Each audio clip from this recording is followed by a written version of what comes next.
If I look at the Ghanaian economy at the moment, you know, it's doing, I mean, let's just be honest, it's doing terribly. Not terribly. Well,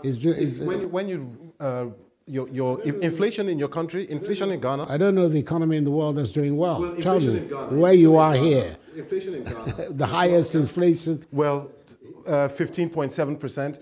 The Ghanaian cedi has fallen 20% on the dollar, the worst after Russia, which has a lot of sanctions against it. It's began to firm up. It has begun to firm up. We're seeing the cedi systematically appreciating against the dollar. People still can't employ, you know, I was just reading today, you know, people in the hospitality industry that you're pushing so hard, you know, having to lay their staff off. We've got taxi driver unions threatening strikes because of spiraling fuel costs. I mean, it doesn't look like a place that I want to go and put my money. Where will you put your money in the world today? Where will you put your money? In Britain, which is suffering the worst standard of living statistics for over 30 years? Is it? Oh, I think let's situate ourselves correctly. The world is going through very difficult times. Ghana is no exception. Nigeria is no exception.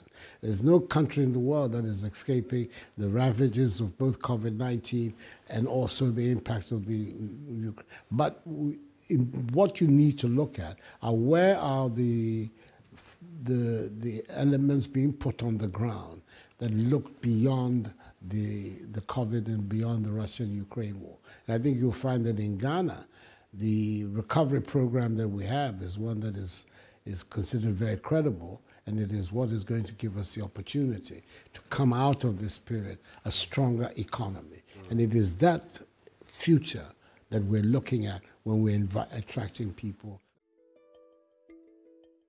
Let's talk about one of the structures that you say you've put in place, the e-levy. A lot of people are calling it a stealth tax on people who already are impoverished. It's a 1.5% tax on people who do business on their mobile phones. So they use their mobile phones to send money or to... The digital economy, the mobile economy. Yes, but you're taxing people on money that has already been taxed. Is the biggest economy is emerging as the biggest economy in the country, and for a long period has not had any taxation at all. So it is important now that they also come into the net. Our country has one of the lowest tax to GDP ratios of any country in West Africa and of an equivalent economy. The ECOWAS area, the general average today, tax to GDP average is about 18%. Ghana, we're at 13%. So it's as if you're talking about a country which is already overtaxed, if anything at all, is undertaxed. Okay, let me take you up on that point. You know, on your low tax ratio to GDP. I'm just going to quote, read this quote to you. It's from John Kwache, who I'm sure you might know is the director of research at the Accra-based Institute for Economic Affairs. He says there are several loopholes in our tax system that if they are plugged, we'll be able to raise our tax to GDP ratio to something like 20% from the 12% that you're talking about. Are you speaking to experts like him? First of all, there's a recognition that he says that there's no need for the e-levy. Well, that's his point of view.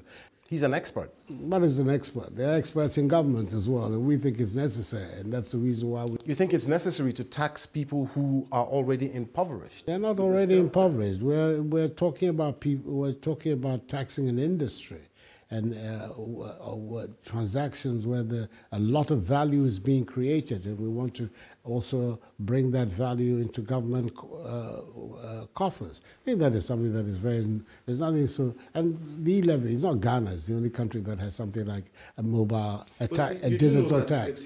Many countries, they will not like it. Because they're already taxing people who do business online, and then you are taxing as well. People never like taxes. I don't know any group of people, especially businesses, when taxes are brought to them that like it. When you hear all these stories, Mr. President, I mean, Ghana was one of the rising stars of, the economic recovery of Africa, so to speak. But when you hear about all these issues with the economy now, what exactly went wrong? Nothing has gone wrong. We're part of those who have been very badly affected by what has gone on in the last 2 years. Until 2020, since I came into office, 2017, 2018, 2019, the beginning of 2020, we were growing our economy at about 7%, the GDP growth rate. One of the fastest growing economies in the world was the Ghanaian economy, even in the crunch year of 2020, when the economies of the world dived.